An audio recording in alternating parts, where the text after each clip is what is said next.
Media سے آپ اگر تعلق رکھتے ہیں اور اکثر و بیشتر سوشل میڈیا کا استعمال کرتا ہے، میرے پیارے ساتھیوں، جب آپ 9 ذی الحجہ مقام عرفات کا وہ منظر دیکھیں گے، اور مقام عرفات کے اندر آپ نے وہ منظر دیکھا، لگ بھگ 70 لاکھ 60,310 حجاج کرام ایک ساتھ اللہ کے بارگاہ میں کھڑے اور لبیک لبیک لبیک لا شریک لک لبیک ان الحمد والنعمت لک والملک لا شریک لک کی صدائیں بلند ہو رہی ہے۔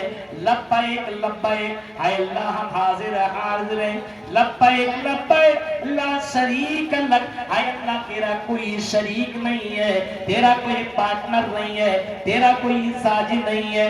ان الحمد والنعمت لک، تعریفیں اور نعمتیں تیرے لیے، ان الحمد والنعمت لک۔ میرے بھائیوں، یہ سارے لوگ مل کر کے یہ حمد و ثنا بیان کر رہے ہیں، اور سب لوگ ایک ہی جگہ میں کھڑے ہو کر اللہ کے سامنے اپنے گناہوں کی معافی مانگ رہے ہیں۔ اے اللہ ہمیں بخش دے۔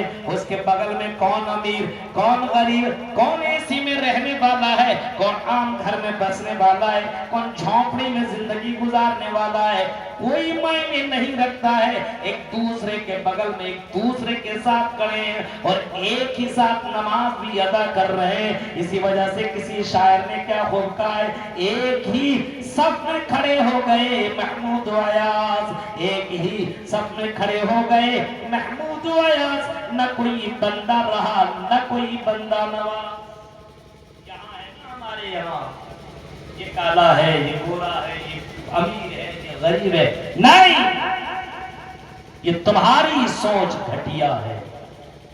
اِنَّا خَلَقْنَاكُمْ مِنْ ذَكَرٍ وَأُنْثَىٰ، اے میرے بندوں، اے انسانوں، ہم نے تمہیں ایک مرد ایک عورت سے پیدا کیا ہے، تم سب اسی کی سنتان ہو۔ ایک ساتھ جب ایک دوسرے میں آپس میں بھائی بھائی ہو تو دوسرے کا احترام بھی ہونا چاہیے، اور اونچ نیچ آپ اپنے یہاں بنائے ہوئے ہو۔ میرے بھائیوں، اللہ کہتا میرے گھر میں کوئی اونچ نیچ نہیں۔ اگر میرے گھر میں کوئی پہلے آتا ہو اور پہلی صف میں کھڑے ہو کر کے نماز ادا کرے گا، بعد میں آتا ہے وہ دوسری صف میں، تیسری صف میں، چوتھی صف میں نماز ادا کرے گا، ایسا نہیں ہے کہ جو پہلے آ رہا ہے غریب آدمی وہ پہلی صف میں نماز نہیں پڑھ سکتا۔ اللہ کہتا میری نظر میں، میری درشٹی میں سب برابر ہیں، سب میرے گھر میں برابر رہیں۔ آؤ امیر غریب اونچ نیچ کچھ ہمارے یہاں چلتا نہیں ہے۔ خانے کعبہ کے اندر آپ جائیے گا نماز ادا کرنے کے لیے، اگر آپ پہلے پہنچتے ہیں تو آپ پہلی صف میں آپ کو موقع مل جاتا ہے۔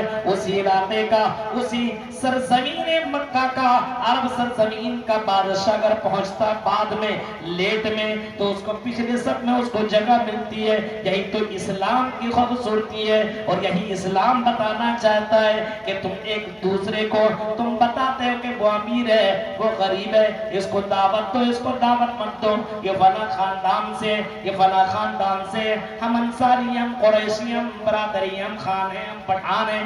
میرے بھائیوں، اللہ کے یہاں یہ سب کچھ نہیں دیکھا جاتا ہے کہ تم خان ہو، پٹھان ہو، انصاری ہو، فلاں ہو، فلاں ہو، فلاں ہو، کچھ نہیں۔ اللہ رب العالمین کہتا ہے تم آدم اور حوا کی سنتان ہو، تم سب میری، تم سب اے میرے بندو، تم سب میرے بندے ہو، تم سب آدم اور حوا کی سنتان ہو، تم آپس میں بھائی بھائی۔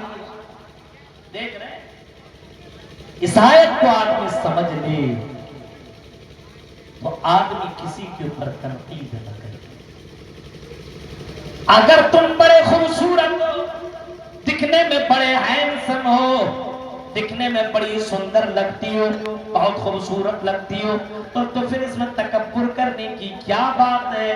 یہ تو اللہ کا شکر ادا کرو کہ اللہ نے تمہیں خوبصورت بنایا، ہینسم بنایا، اللہ نے تمہیں